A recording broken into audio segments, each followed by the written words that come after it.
Indian racing festival IRF 2025 కి సర్వం సిద్ధమవుతోంది. భారతదేశ మోటార్ స్పోర్ట్ రంగంలో విప్లవాత్మక మార్పులకు నాంది పలికే ఈ ప్లాట్ఫామ్ లో పర్ఫామ్ చేసేందుకు దక్షిణాది నుండి మరో రేసింగ్ లీగ్ జట్టు వచ్చేసింది. బెంగళూరు రిప్రజెంట్ చేసేందుకు సన్నద్ధమైన తొలి రేసింగ్ లీగ్ టీమ్ ను హీరో కిచ్చా సుదీప్ సొంతం చేసుకున్నారు. బెంగళూరుకు తొలి రేసింగ్ లీగ్ జట్టు వచ్చేసింది. ప్రముఖ హీరో కిచ్చా సుదీప్ సొంతం చేసుకున్న ఈ జట్టుకు కిచ్చాస్ కింగ్స్ బెంగళూరుగా నామకరణం చేశారు. ఆగస్టులో ప్రారంభం కానున్న ఇండియన్ రేసింగ్ ఫెస్టివల్ 2025 కోసం దేశవ్యాప్తంగా ఢిల్లీ, హైదరాబాద్, కోల్కతా, చెన్నై, గోవా సహా పలు నగరాలు పాల్గొంటుండగా బెంగళూరు తరపున కిచ్చాస్ కింగ్స్ సత్తా చూపబోతుంది.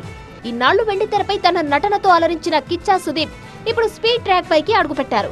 ఇండియన్ రేసింగ్ ఫెస్టివల్లో బెంగళూరు ఫ్రాంచైజీకి ఆయనే యజమానిగా వ్యవహరించనున్నారు. తన అర్ధాంగి ప్రియాతో కలిసి కిచ్చాస్ కింగ్స్ బెంగళూరు లోగోను లాంచ్ చేసిన సుదీప్ కర్ణాటక ఆత్మ, పోరాట స్ఫూర్తి, గొప్పదనాన్ని ప్రతిబింబించేలా ఈ కిచ్చాస్ కింగ్స్ బెంగళూరు జట్టు ఉంటుందని తెలిపారు. ఆగస్టు 16న కోయంబత్తూరులో ప్రారంభమయ్యే ఈ ఫెస్ట్ లో కిచ్చాస్ కింగ్స్ పాల్గొననుంది. కిచ్చాస్ కింగ్స్ బెంగళూరు జట్టును సొంతం చేసుకోవడం హ్యాపీగా ఉందన్నారు కిచ్చా సుదీప్. IRF లో భాగం కావడం, బెంగళూరుకు ప్రాతినిధ్యం వహించడం గర్వంగా ఉందని తెలిపారు.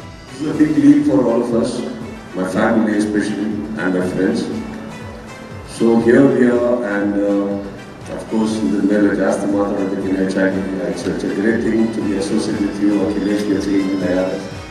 రేసింగ్ ను ప్రోత్సహించే ఉద్దేశంతో చేపట్టిన ఈ లీగ్ కు నిర్వాహకులు సినీ కలర్ ను కూడా జోడించడం మరింత ఆసక్తి రేపుతోంది. ఈ ఫెస్టివల్ లో భాగంగా Indian racing league, formula 4 Indian championship అనే 2 ప్రధాన పోటీలు జరగనున్నాయి. ఇది కేవలం రేసింగ్ లీగ్ కాదు, భారత యువతకు, స్పోర్ట్స్ అండ్ సినిమా లవర్స్ కి డ్రీమ్ ప్లాట్ఫామ్ అంటున్నారు నిర్వాహకులు. కిచ్చా సుదీప్ లాంటి స్టార్ ఈ ప్రయాణంలో భాగమవ్వడం మరింత బలాన్నిస్తుందని చెబుతున్నారు. మరోవైపు బెంగళూరు ఫ్రాంచైజీని సుదీప్ సొంతం చేసుకోవడం పట్ల ఆయన ఫ్యాన్స్ కూడా ఫుల్ ఖుషి అవుతున్నారు.